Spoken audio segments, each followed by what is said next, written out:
एक सुनार था, उस सुनार ने 2 सोने की मूर्ति बनाई। दोनों मूर्तियों का वजन था 500 ग्राम 500 ग्राम। उस सोनार ने दोनों सोने की मूर्ति लाकर के एक चौराहे पर रख दी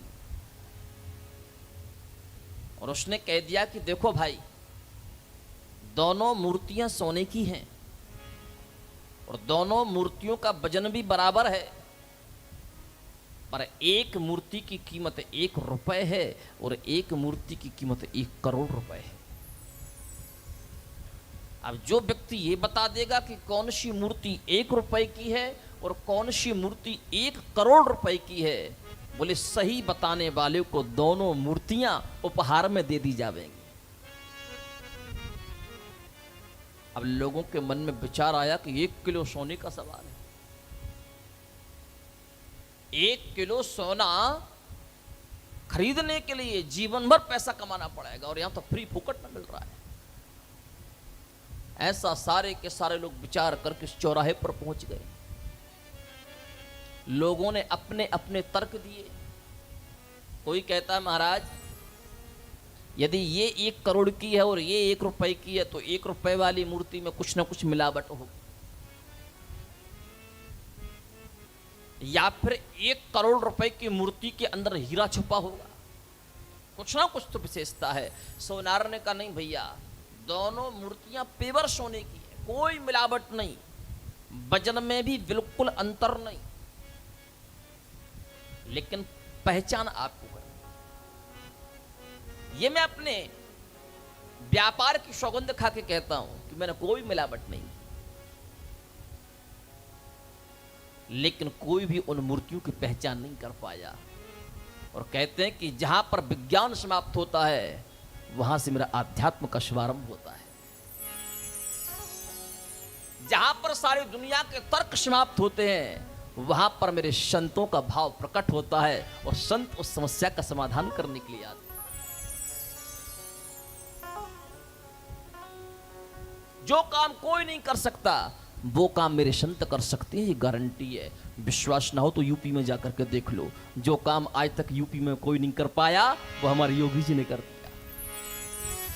जो काम कोई नहीं कर सकता वो संत कर सकते, संत के अंदर ये सामर्थ्य होती है। तो उसी क्षण एक संत का आगमन हुआ। संत ने कहा ये हजारों लोग क्यों खड़े?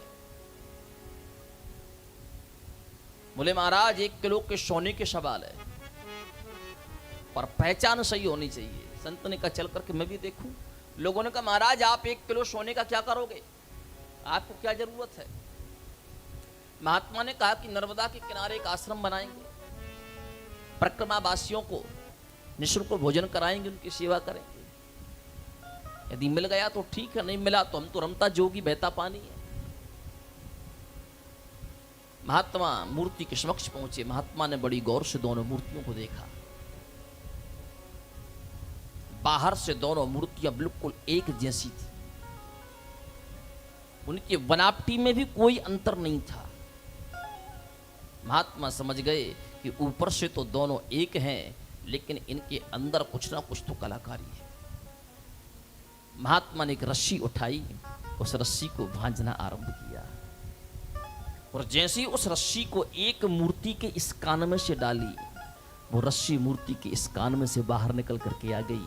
महात्मा ने उस मूर्ति को उठा करके एक स्थान पर रख दिया।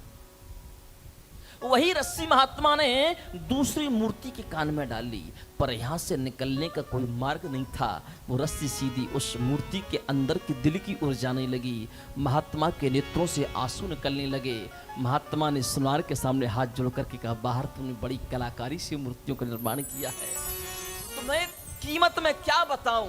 कीमत तो सारे लोगों के सामने है कि जिस मूर्ति के इस कान में से रस्सी मैंने डाली है और इस कान में से रस्सी बाहर निकल गई है, उस मूर्ति की कीमत 1 रुपए भी बहुत ज्यादा है।